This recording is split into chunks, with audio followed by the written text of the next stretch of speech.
الحمد لله نعمده ونستعينه ونستغفره ونؤمن به ونتوكل عليه ونعوذ بالله من شرور أنفسنا ومن سيئات أعمالنا من يهده الله فلا مضل له ومن يضلله فلا هادي له ونشهد أن لا إله إلا الله وحده لا شريك له ونشهد أن سيدنا ونبينا ومولانا محمدا عبده ورسوله أما بعد فأعوذ بالله من الشيطان الرجيم بسم الله الرحمن الرحيم يا أيها الذين آمنوا إذا نودي للصلاة من يوم الجمعة فاسعوا إلى ذكر الله وذروا البيع ذلكم خير لكم إن كنتم تعلمون فإذا قضيت الصلاة فانتشروا في الأرض وابتغوا من فضل الله واذكروا الله كثيرا لعلكم تفلحون صدق الله مولانا العظيم وصدق رسوله النبي الكريم ونحن على ذلك لمن الشاهدين والشاكرين والحمد لله رب العالمين اللهم صل على محمد وعلى آل محمد كما صليت على إبراهيم وعلى آل إبراهيم إنك حميد مجيد اللهم بارك على محمد وعلى آل محمد كما باركت على إبراهيم وعلى آل إبراهيم إنك حميد مجيد محترم سامعین کرام اور عزیزان ملت،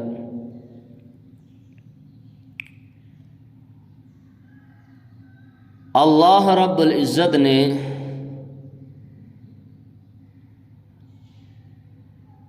بعض وقتوں کو بعض وقتوں سے افضل بنایا، بعض انسان کو بعض انسان سے افضل بنایا، اسی طرح سے بعض مقام کو بعض مقام سے افضل بنایا۔ اللہ رب العزت نے مرد کو عورت سے افضل بنایا،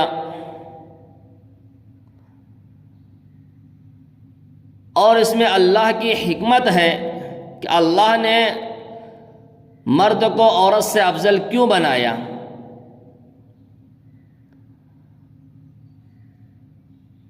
ہم اس میں اللہ رب العزت سے سوال نہیں کر سکتے۔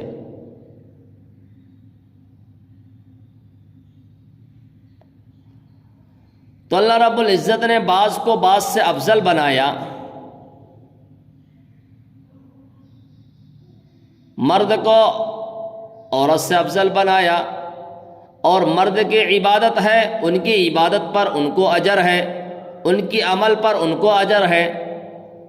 عورت کو بنایا، عورت کے عمل پر، عورت کی عبادت پر اس کا الگ اجر ہے۔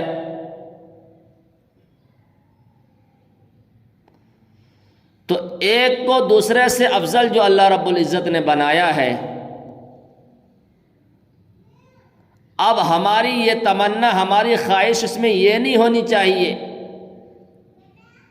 کہ ہم ان سے افضل ہو جائے، جیسا کہ صحابہ کے دور میں کسی عورت کے اندر یہ تمنا اور خواہش پیدا ہوئی عمل کو لے کر کہ ہماری یہ خواہش کہ ہم بھی مرد ہوتے تو مردوں کی طرح عبادات کرتے، مردوں کی طرح اعمال کرتے، مردوں کی طرح نیک کام میں شریک ہوتے، جیسا کہ مرد حضرات جہاد میں جاتے ہیں، ہم عورتیں جہاد میں نہیں جا سکتی۔ مرد حضرات جماعت میں شریک ہوتے ہیں، ہم نہیں جا سکتے۔ مرد حضرات جنازے میں جاتے ہیں، ہم نہیں جا سکتے۔ اس طرح سے بہت سارے اعمال ہیں جو صرف مرد حضرات کرتے ہیں اور عورتیں اس سے دور ہیں۔ تو عورتوں کے اندر یہ خواہش پیدا ہوئی کہ ہم بھی مرد ہوتے۔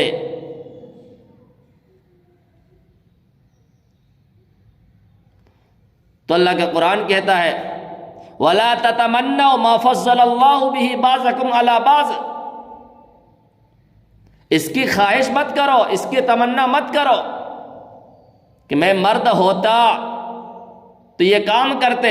یہ اللہ کی مشیت میں ہے، اللہ کی حکمت میں ہے۔ وَلَا تَتَمَنَّوْا، اس کی تمنا نہ کرو، اس کی خواہش نہ کرو۔ مَا فَضَّلَ اللَّهُ بِهِ بَعْضَكُمْ عَلَى بَعْضٍ، اللہ نے بعض کو بعض پر فضیلت دی ہے، بعض کو بعض سے افضل بنایا ہے۔ لِلرِّجَالِ نَصِيبٌ مِّمَّا اكْتَسَبُوا، مردوں کے لیے عمل اور عمل پر اجر اللہ کے نزدیک الگ ہے۔ وَلِلنِّسَاءِ نَصِيبٌ مِّمَّا اكْتَسَبْنَ، اور عورتوں کی عمل الگ ہے، عورتوں کی عمل پر اللہ کے نزدیک الگ اجر ثواب ہے۔ عبادات کے حساب سے اگر دیکھا جائے، مرد جہاد میں جا کر جو نیکیاں حاصل کرتے ہیں وہ ثواب حاصل کرتے ہیں، عورتوں کو گھر میں بیٹھے بیٹھے وہ ثواب مل جاتے ہیں۔ مرد جماعت میں شریک ہوتے ہیں، عورتیں گھر میں رہ کر اس کو وہ ثواب مل جاتا ہے۔ تو مرد کے عمل کا اجر اللہ کے نزدیک الگ ہے، عورتوں کے عمل کا ثواب اجر اللہ کے نزدیک الگ ہے۔ اللہ دونوں کو دے رہے ہیں۔ تو ہمیں یہاں پر ایک دوسرے کی، جیسا کہ آج بھی دنیا میں ہم دیکھتے ہیں، بعض لوگ یہ کہتے ہیں کہ میں مرد نہ ہوتا میں عورت ہوتی۔ بعض عورتیں یہ کہتی ہے کاش میں عورت نہیں بلکہ مرد ہوتا تو یہ کام کرتے، یہ کام کرتے۔ تو اللہ کا قرآن کہتا ہے مرد ہو تو عورت ہونے کی خواہش نہ کرو، وَلَا تَتَمَنَّوْا، اس کی تمنا نہ کرو۔ عورت ہے تو مرد ہونے کی تمنا نہ کرو۔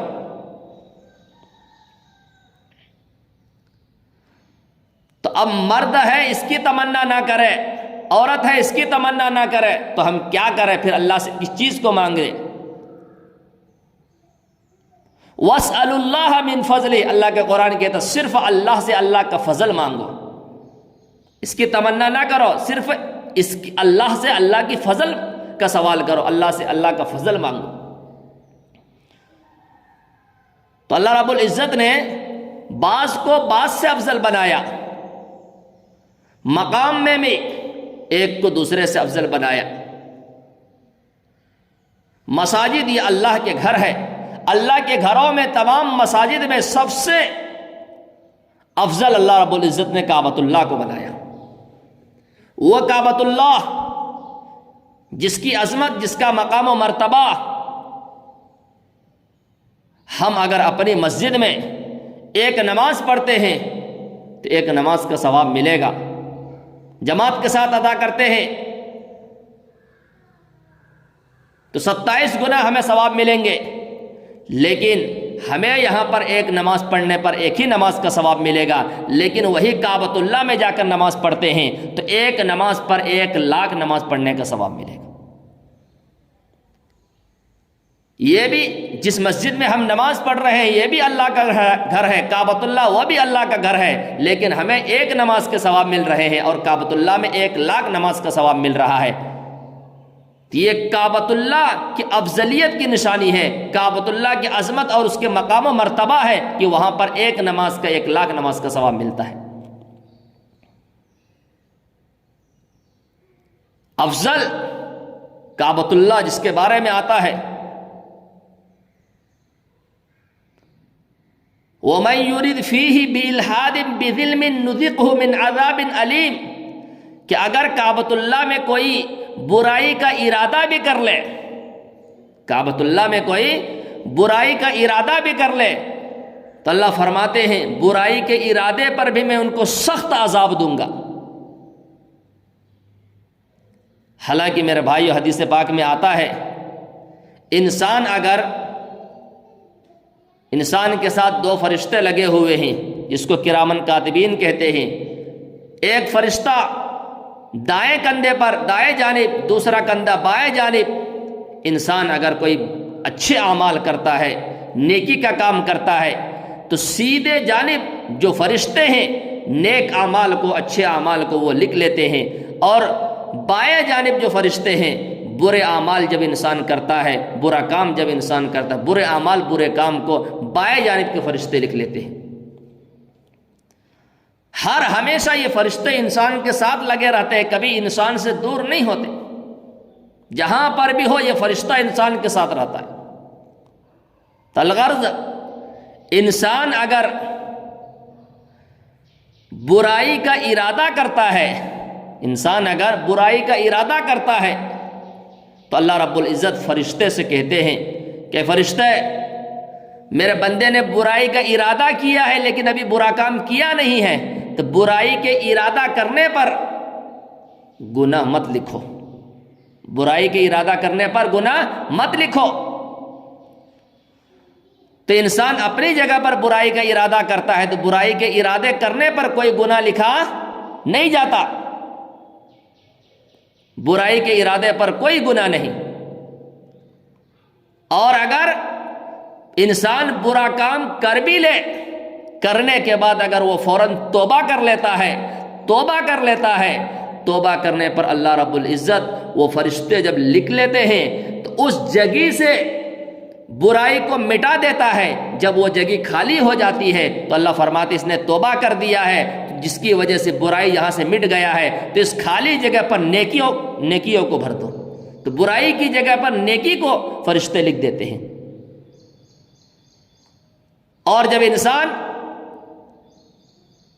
اچھے عمل کرنے کا ارادہ کرتا ہے، اچھائی کا، نیکی کا ارادہ کرتا ہے، تو ارادہ کرنے پر دائیں جانب کے فرشتے فوراً اس کو لکھ لیتے ہیں. ارادہ کرنے پر لکھ رہے ہیں ایک نیکی. اور اگر کوئی نیک کام کرتا ہے تو ایک عمل کرنے پر 10 گنا نیکیاں لکھتے ہیں، اور 10 گنا سے بڑھا کر اللہ اتنا لکھتے ہیں کہ جس کا کوئی حساب نہیں.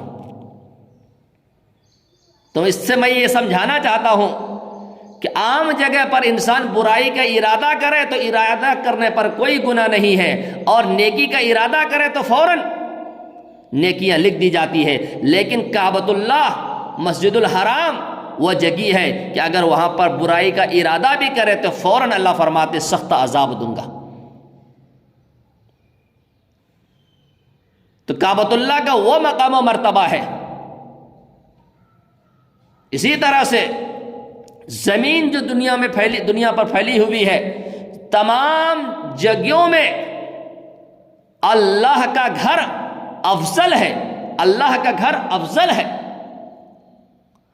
اور وہ بستی، جس بستی میں کوئی اللہ کا ولی ہو، جس بستی میں کوئی اللہ کا ولی ہو، ولی اللہ ہو، اور دوسری بستی جس میں اللہ کا ولی نہ ہو، تو اس بستی سے یہ بستی افضل ہے جس میں اللہ کے ولی ہے.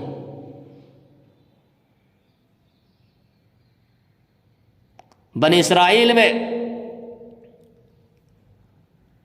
ایک شخص گنہگار تھا، توبہ کرنے کے ارادے سے ایک اللہ کے ولی کے پاس جا رہا تھا، راستے میں انتقال ہو گیا. توبہ کرنے کے ارادے سے جا رہا، نیک ارادے سے جا رہا تھا، راستے میں انتقال ہو گیا. انتقال ہونے کے بعد اللہ رب العزت نے زمین کو حکم دیا، زمین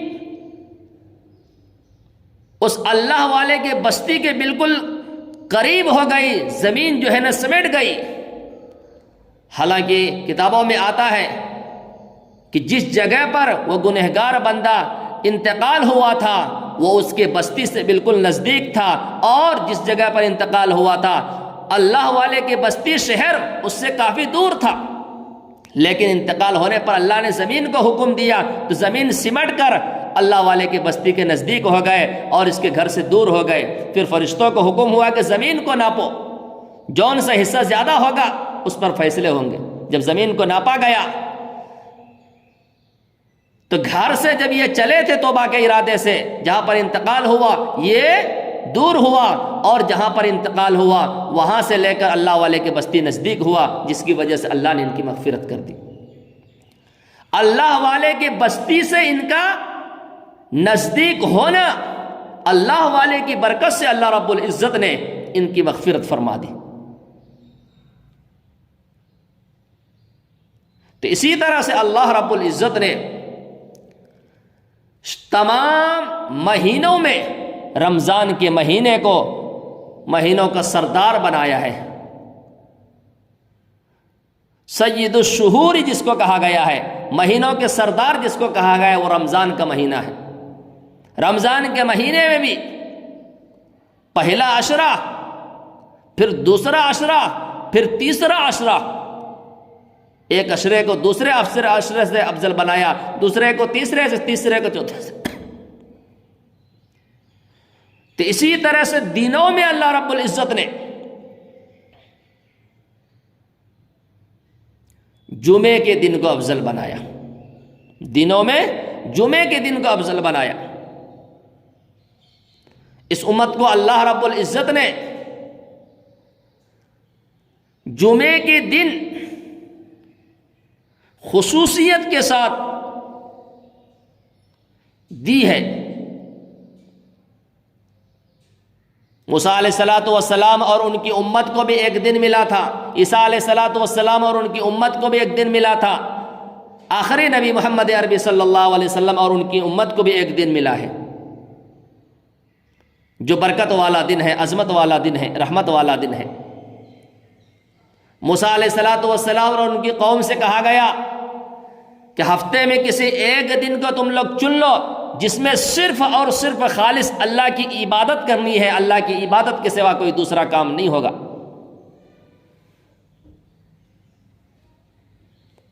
تو موسیٰ علیہ السلام کی قوم نے ہفتے کے دن کو چنا۔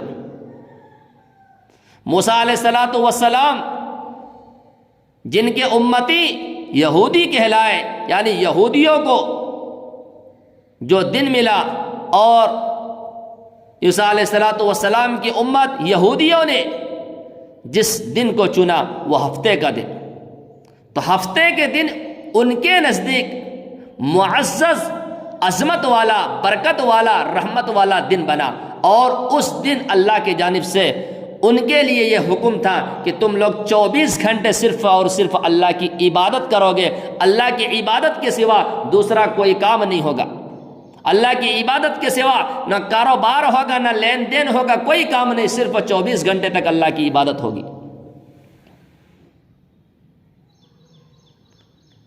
تو موسیٰ علیہ السلام کی امت یہودیوں کو اللہ نے ہفتے کے دن دیا، ہفتے کے دن ان کے لیے معزز بنایا، اور وہ لوگ اس دن عبادت کرتے تھے۔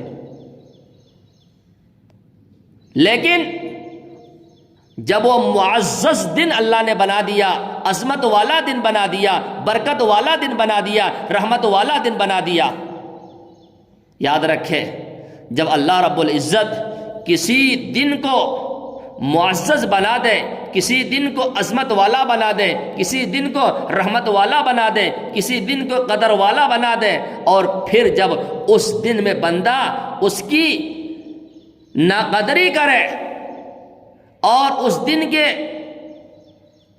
عظمت کے خلاف کوئی کام کرے، اللہ کے حکم کے خلاف کوئی کام کرے، تو اللہ کے غضب جو ہے نا اس وقت نازل ہوتے ہیں، اللہ کے قہر اس وقت نازل ہوتے ہیں۔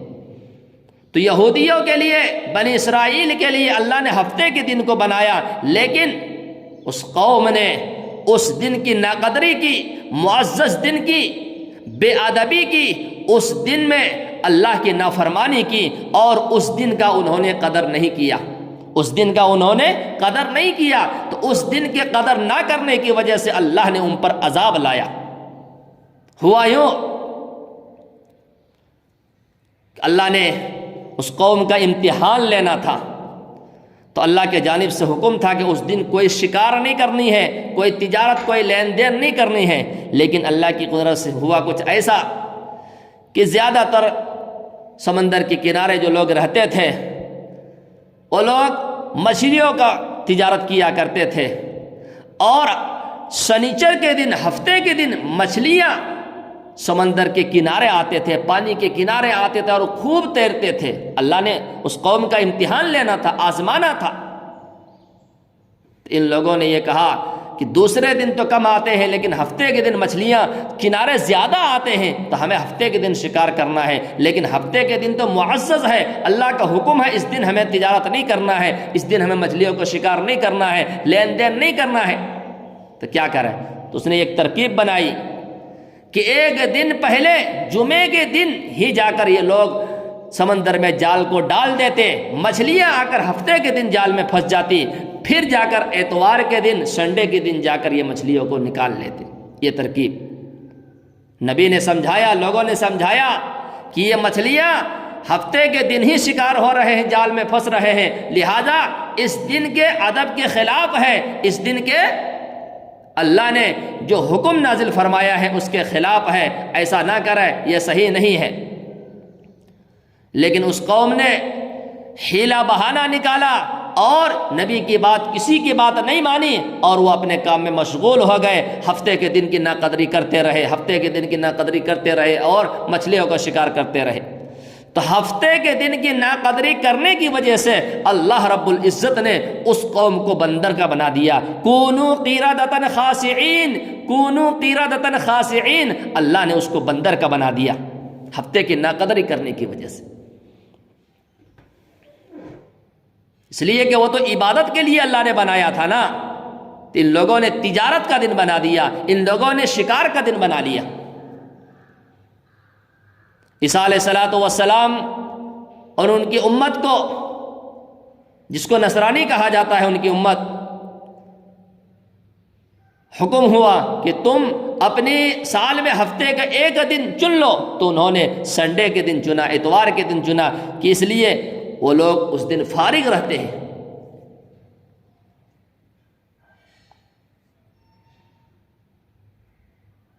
تو نصرانیوں کو، عیسائیوں کو سنڈے کے دن، اتوار کے دن ملا، اور آج بھی ہم دیکھتے ہیں مسلمان بھی جو ہے نا انہی نصرانی عیسائیوں کے نقش و قدم پر چلتے ہوئے اتوار کے دن کے، سنڈے کے دن کو چھٹی مناتے ہیں، چاہے آفس کا چھٹی ہو، چاہے کسی اور جگہ کی چھٹی ہو۔ تو عیسائی لوگ، نصرانی لوگ اس دن کام کاج کو چھوڑ کر عبادت کرتے تھے۔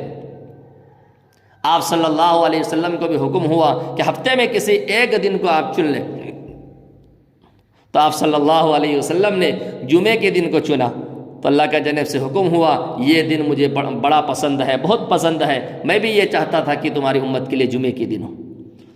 تو اللہ رب العزت نے آخری نبی محمد عربی صلی اللہ علیہ وسلم اور ان کے ماننے والے جو ہے، جس کو مسلمان کہتے ہیں، مسلمان کو اللہ نے جمعے کے دن کو دیا ہے عبادت کے لیے، جمعے کے دن کو معزز بنایا ہے مسلمانوں کے لیے، جمعے کے دن کو عظمت والا دن بنایا ہے، رحمت والا دن بنایا ہے، برکت والا دن بنایا ہے، قدر والا دن بنایا ہے۔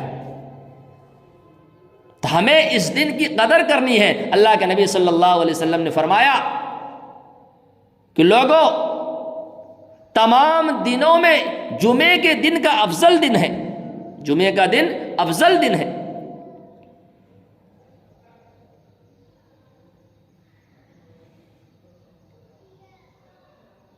جمعے کے دن کے بہت سارے فضائل ہیں میرے بھائیوں۔ جمعے کے دن کے بارے میں اللہ کے نبی صلی اللہ علیہ وسلم نے فرمایا، کثرت کے ساتھ اس دن مجھ پر درود بھیجا کرو، کثرت کے ساتھ مجھ پر درود بھیجا کرو۔ اس دن درود میرے پاس پیش کیے جاتے ہیں۔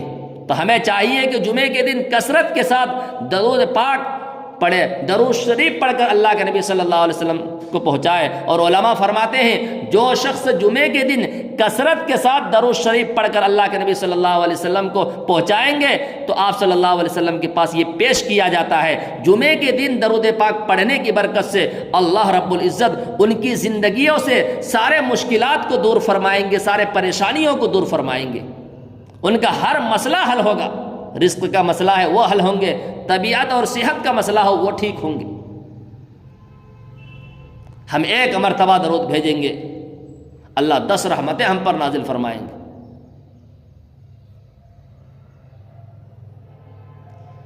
تو میرے بھائیوں، جمعے کے دن کی یہ فضیلت ہے، بنی اسرائیل کے لیے حکم تھا کہ 24 گھنٹے تمہیں صرف اللہ کی عبادت کرنی ہے، دوسرا کوئی کام نہیں۔ اور جمعے کے دن ہمارے لیے 24 گھنٹے کا حکم نہیں، بلکہ جمعے کی نماز کے لیے ہمیں تو یہ حکم ملا ہے، جمعے کی نماز کے لیے ہمیں یہ حکم ملا ہے۔ یا ایھا الذین آمنوا اذا نودی للصلاۃ من یوم الجمعۃ فاسعوا الی ذکر اللہ وذروا البیع، اے ایمان والو جب جمعے کے لیے اذان دی جائے، جب جمعے کے لیے اذان دی جائے، فاسعوا الی ذکر اللہ، تو نماز کے لیے، اللہ کے ذکر سے مراد نماز جمعہ، نماز کے لیے نکل پڑو، دوڑ پڑو۔ وذروا البیع، اور خرید و فروخت کو بند کر دے، خرید و فروخت کو چھوڑ دے، لین دین چھوڑ دے۔ فاسعوا یہ امر کا صیغہ ہے، علماء فرماتے ہیں اللہ حکم دے فاسعوا، امر کا صیغہ وجوب کے لیے استعمال ہوتا ہے، واجب کے لیے استعمال ہوتا ہے، یعنی جمعے کی نماز کے لیے اذان ہو جائے تو کاروبار کو چھوڑ دینا، دکان کو بند کر دینا، یہ واجب ہے۔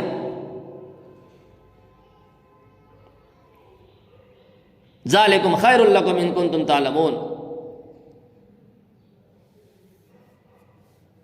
وہ تمہارے لیے بہتر ہے اگر تم جانتے ہو۔ بنی اسرائیل کے لیے 24 گھنٹے اور ہمارے لیے صرف یہ حکم ہے، اذان تک تم تجارت کر سکتے ہو، اذان تک تم کاروبار کر سکتے ہو، لیکن اذان ہو جائے تو فوراً کاروبار کو چھوڑ دے، دکان کو چھوڑ کر نماز کے لیے آ جائے۔ اور آج ہماری حالت، جب جماعت کھڑی ہوتی ہے، نماز کھڑی ہوتی ہے، دکان کو بند کر کے دوڑتا ہوا آتا ہے، کسی کی تو ایک رکعت چھوٹ جاتی ہے، کسی کی دونوں رکعت چھوٹ جاتی ہے، صرف تحیات ملتے ہیں۔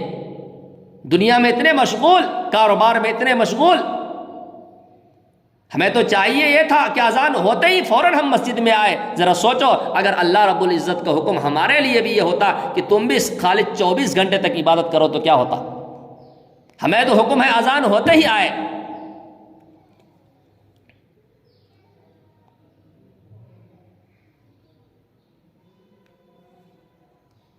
جب مسجد میں آئیں گے، جمعے کے دن کے بڑے فضائل ہیں۔ بعض علماء کے نزدیک جمعے کے دن غسل کرنا واجب ہے، اور ائمہ اربعہ چاروں اماموں کے نزدیک جمعے کے دن غسل کرنا واجب نہیں بلکہ سنت ہے۔ جمعے کے دن مسواک کرنا سنت ہے، جمعے کی نماز کے لیے عمدہ لباس پہننا سنت ہے، سرما لگانا سنت ہے، عطر لگانا، خوشبو لگانا سنت ہے۔ تو بہترین کپڑے پہن کر، عطر سرما لگا کر ہم نماز جمعے کو آئے۔ جمعے کی نماز کے لیے فرماتے ہیں، سند کے اعتبار سے یہ حدیث تو بالکل ضعیف ہے، لیکن علماء بیان کرتے ہیں اور اس پر عمل ہوتا آ رہا ہے کہ جو شخص مسجد میں پہلے درجے میں داخل ہوتے ہیں، پہلے درجے میں داخل ہوتے ہیں، تو مسجد کے دروازے پر فرشتے کھڑے ہو جاتے ہیں، پہلے درجے میں آنے والوں کا نام اللہ فرشتے لکھ لیتے ہیں، اور پہلے درجے میں آنے والے کے لسٹ میں یہ لکھتے ہیں کہ ایک اونٹ اللہ کے نام پر قربان کر دیا ہے، تو ایک اونٹ اللہ کے نام پر قربان کرنے کے جو ثواب ملتا ہے، تو پہل شروعاتی درجے میں جو مسجد میں آتے ہیں، داخل ہوتے ہیں، تو ایک اونٹ قربان کرنے کا ثواب اس کے نام سے لکھ دیا جاتا ہے۔ پھر دوسرے درجے میں جو مسجد میں داخل ہوتے ہیں تو ایک گائے اللہ کے نام پر قربان کرنے کا ثواب فرشتے لکھ دیتے ہیں۔ پھر تیسرے درجے میں جو مسجد میں داخل ہوتے ہیں جمعے کی نماز کے لیے، ایک بکرے اللہ کے نام پر قربان کرنے کا ثواب لکھ دیتے ہیں۔ پھر اس کے بعد مرغی کو اللہ کے نام پر قربان کرنے کا ثواب لکھ دیتے ہیں۔ پھر انڈے کو اللہ کے نام پر قربان کرنے کا ثواب فرشتے لکھ دیتے ہیں۔ اس کے بعد جب امام صاحب خطبہ شروع کرتے ہیں تو امام صاحب خطبہ شروع کرتے ہی وہ فرشتے دفتر کو بند کر دیتے ہیں، کاپی کو بند کر دیتے ہیں، اور وہ فرشتے بھی مسجد میں بیٹھ کر امام صاحب کا خطبہ سننے لگتے ہیں۔ پھر آنے والے کا کوئی ثواب نہیں۔ تو ہمیں یہ کوشش کرنا ہے کہ ہم پہلے آئے تاکہ ہمیں بھی اونٹ قربان کرنے کا ثواب مل جائے، ہمیں بھی گائے، بکرے، مرغی، انڈے قربان کرنے کا ثواب مل جائے۔ خطبہ شروع ہونے کے بعد اگر آئیں گے تو لکھنے والے فرشتے تو بیٹھ چکے ہیں، ہمیں کوئی اجر نہیں ملے گا، پھر کوشش یہ کرے جلدی آنے کی، اور مسجد میں آ کر پہلی صف میں بیٹھنے کی کوشش کرے، پہلی صف میں بیٹھنے کی کوشش کرے۔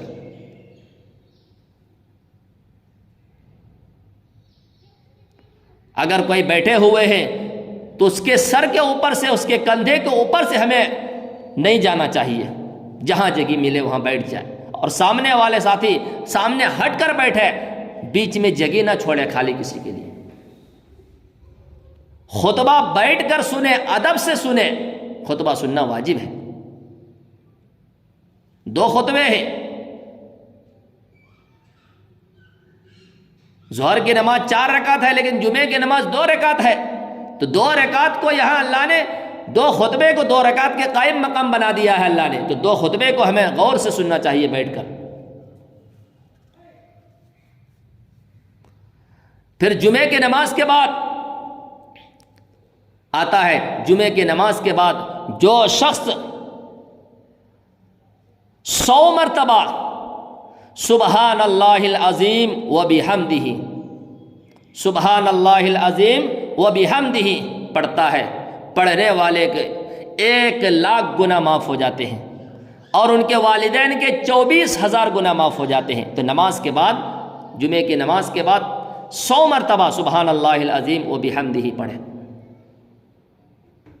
جمعے کی نماز سے فارغ ہو جائے، جمعے کی نماز کے بعد اللہ کا قرآن پھر کہتا ہے فَإِذَا قُضِيَتِ الصَّلَاةُ فَانتَشِرُوا فِي الْأَرْضِ وَابْتَغُوا مِنْ فَضْلِ اللَّهِ وَاذْكُرُوا اللَّهَ كَثِيرًا لَعَلَّكُمْ تُفْلِحُونَ۔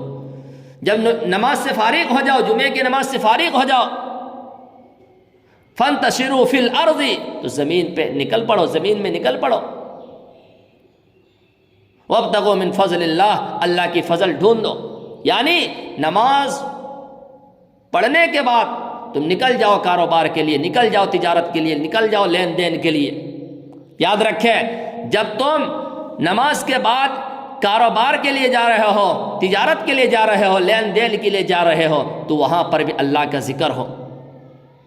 کاروبار میں لگ کر، تجارت میں رکھ کر، لین دین میں لگ کر کہیں ایسا نہ ہو کہ اللہ کی عبادت سے غافل ہو جاؤ، اللہ کے ذکر سے غافل ہو جاؤ۔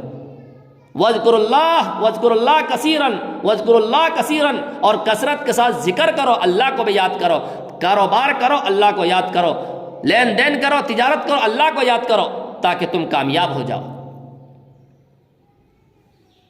تو جمعے کی نماز کے بعد پھر حدیث پاک میں آتا ہے جمعے کی نماز سے لے کر عصر کے نماز تک اس درمیان میں جو ہے نا سورۃ الکہف پڑھنا ہے۔ جو شخص جمعے کی نماز کے بعد عصر سے پہلے پہلے اس درمیان میں سورۃ الکہف پڑھتا ہے، اللہ رب العزت اس کے قدم سے آسمان تک